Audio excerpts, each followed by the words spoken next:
Now we're going to have a look at what's making the news in the front pages here in France. Emma James is with us today with the press review. Of course, we've got 2 weeks now until those local elections. We're mentioning what Manuel Valls has been saying. It's all very political. It's not the president who's getting the most column inches, though, is it? No, absolutely. As we've been talking about here on France 24 this morning, it is Manuel Valls and those comments that he made yesterday as we build up now to those local elections. And Le Figaro says that in the face of the National Front, Manuel Valls sounds the alarm. He says this article says the PM is going to war with Marine Le Pen, whom he says could ascend to power in the presidential elections, which will be held in 2017. Now, he says that he fears for his country and is issuing a wake-up call not to be taken in by claims that Marine Le Pen is being stigmatised. Le Figaro says he's hoping to mobilise left-wing voters, but the National Front says he's just panicking and they're demanding that he respects his adversaries.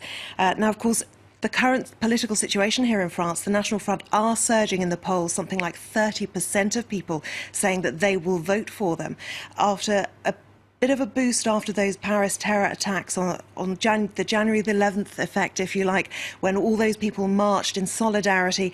We saw a bump in popularity for Francois Hollande, but now that's really dropped back to far more familiar territory, really, for Francois Hollande. Now, inside the paper, there's an editorial that states fear isn't always the best advisor. Guillaume Tabar writes that Manuel Valls has been roundly criticised by his political allies for stating that the National Front is at the gates of power.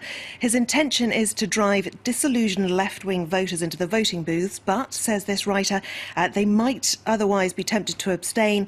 And this kind of dramatic approach to it, and using this kind of hyperbole, if you like, really could have the opposite effect of what Manuel Valls is hoping to achieve, and that it might actually make people less interested in politics if they think that it's being exaggerated. They say that this article says the fear and anguish shown by the PM could serve to underline the power that's currently held by the National Front. You've also got a former president, Nicolas Sarkozy, is also attracting quite a bit of attention. He, of course, struggled with popularity, didn't he, as well, when he was in power? But do the papers think that's changed? Is he getting more popular?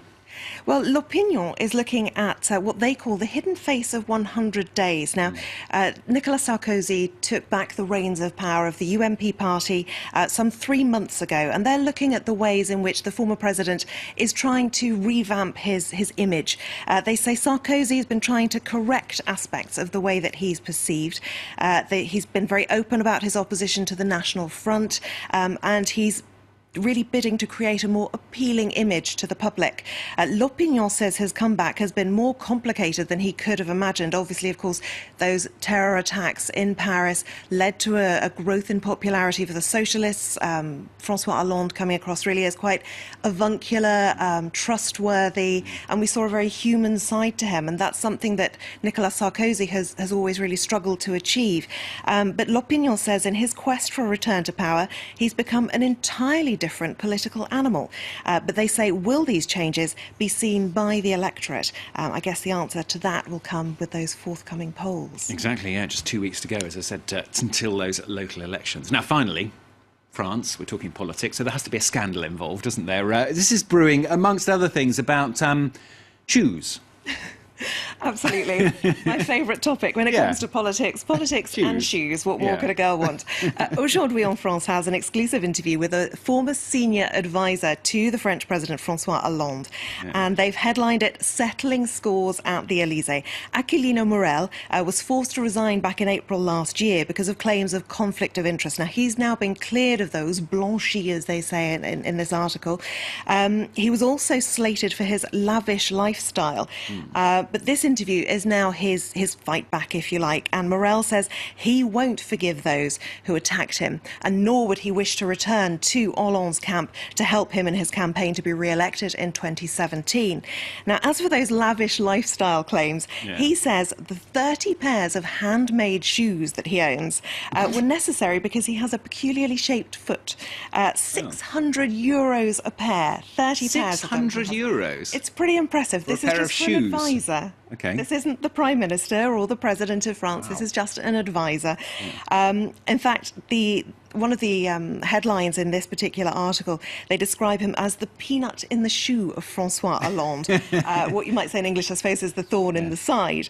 But he does have a book in the pipeline. And given that he said, I'm not going back to work for Francois Hollande again, and I'm not forgiving those who targeted me, because he did jump rather than be pushed. He was given that option. It wasn't a question of he could have stayed on. So with this book in the pipeline, in the works, he says it's being written now. Nervous times for Francois Hollande. I still can't get over €600 for shoes. What have you got on?